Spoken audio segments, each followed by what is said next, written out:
Here again, we're going to use a graphing utility to find all the real solutions for an equation. We're asked to find the real solutions for the equation x to the fourth minus 5x squared minus 8 equals 0. Since we have this left side is equal to 0, we're going to go ahead and enter this left side as y1 in our graphing calculator, and then we're going to find out where y is equal to 0. So we go to our graphing calculator, we'll press y equals.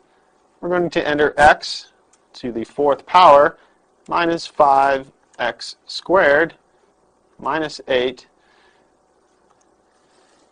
We want to graph that just to get a look at what the graph looks like. We're going to go ahead and start with our standard window, since we know that all the solutions need to be between negative 10 and 10.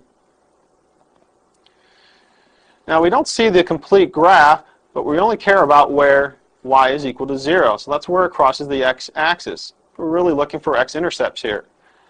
We don't care about the fact that part of the graph is cut off at the bottom, so we don't need to adjust our window settings to meet that. We can tighten up our screen a little bit, since we know that we don't need to go all the way out to negative 10 or positive 10. So we are going to adjust our window settings slightly. We're going to go ahead and let x min equal negative 4. Let x max be positive 4. And remember, we only care about y being equal to 0, so we don't want to go too much below that. So we'll go ahead and use negative 3 and 3. Negative 3 is y min, 3 is y max, and we'll keep our y scale as 1. We'll go ahead and graph that. We can clearly see where the graph crosses the x-axis. So we have two solutions that we need to find here. To find these solutions, we're going to go to our calc menu. We're looking for where y is equal to 0, so we pick option number 2, which is 0.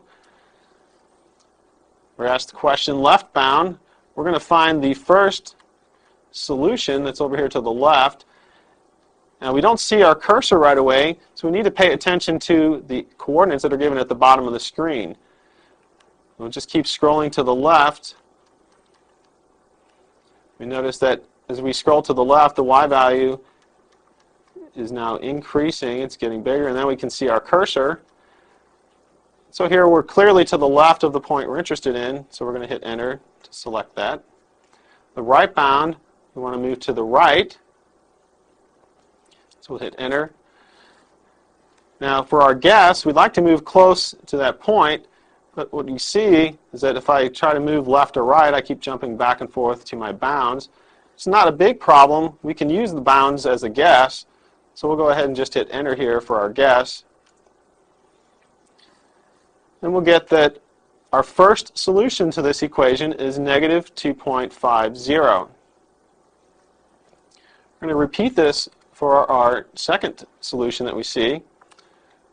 Go back to our calc menu, pick 0 again. Now here we need to scroll over to the right so we get closer to our second solution, paying attention to the y value on the coordinates so we see where our cursor is.